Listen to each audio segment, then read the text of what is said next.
მერია შეფაროთ გაფინანსებს და თქვენ შემოძმაოთ. აი შენ შეგიძლია დაადასტურო ეს. ამის დავადასტურებ პირდაპირ ეთერში. თუ თანასწორობის ინსტიტუტის წევრები ვერ დაამტკიცებენ, რომ ახალ ორგანიზაციას სახელით ჩემი ხმა გიგი უგულავას თავად უგულავა აფინანსებს, მათ სასამართლოში უჩივლებენ. მანამდე კი თანასწორობის ინსტიტუტი და რეჟისორი ზაზა სვანიძე ორგანიზაციის დაფინანსების წყაროზე მხოლოდ საკუთარ ეჭვებს გამოთქვამენ. ეს არის ქალაქის მერიიდან, თბილისის მოსახლეობის ბიუჯეტიდან დაფინანსებული ღონისძიება, დაფინანსებული აქცია. ვინ დაგვაფინანსა? ან სადაგვაფინანსა? ალბათ ეს ერთ-ერთი არის ერთი კვირის შექმნილი ორგანიზაცია, გვაქვს რაღაც გეგმები, გვაქვს რაღაც პროექტები. ლოგოც კი არ არის ბოლომდე დასრულებული. სახელი მაგდեմ სახსაც ჩავდებ იმაში, რა ქვია, ლომბარდ. აი, იმიტომ რომ მინდა ეს გავაკეთო. აი, მარტივი და მოკლე პასუხი არის. აი, მხარი დაუჭირო გიგი უგულავას. შეუძლენ მედვედევს და პუტინს უკან. საუკეთესო კანდიდატი არის, რადგან აქვს გამოცდილება და ასე შემდეგ და ასე შემდეგ.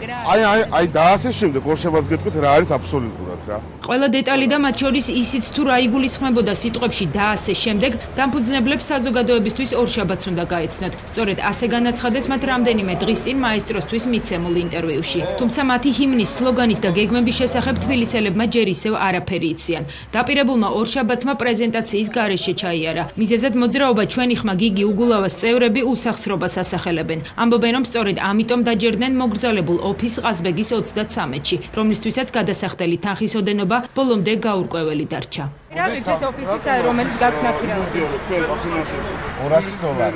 და ვინ იხდეს? აი ამას პირადად. სერიოზული პრობლემა არის, ამას კიდება. საიდან გაქვთ მაშინ ეს $200 მუშაობთ? მამაჩი. ამ ოფისის ხარჯებს ვიხდით ჩვენ. აი ვინ კონკრეტულად? $700. 200-ს ვინ? $700. და ვინ იხდის? ჩვენ.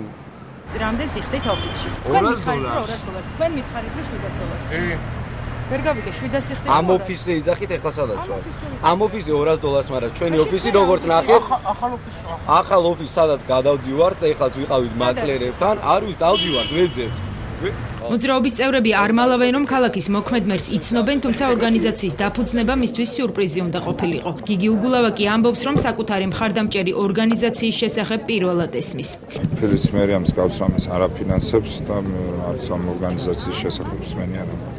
თუ მერმა აქამდე არაფერი იცოდა, შესაძლოა დღეს მაინც შეიტყოს, რომ მოძრაობის ახალგაზრდა დამფუძნებლებს ორი რამ აერთიანებთ: თბილისისა და თბილისის მერის სიყვარული. ჩვენი ხმა გიგი უგულავა.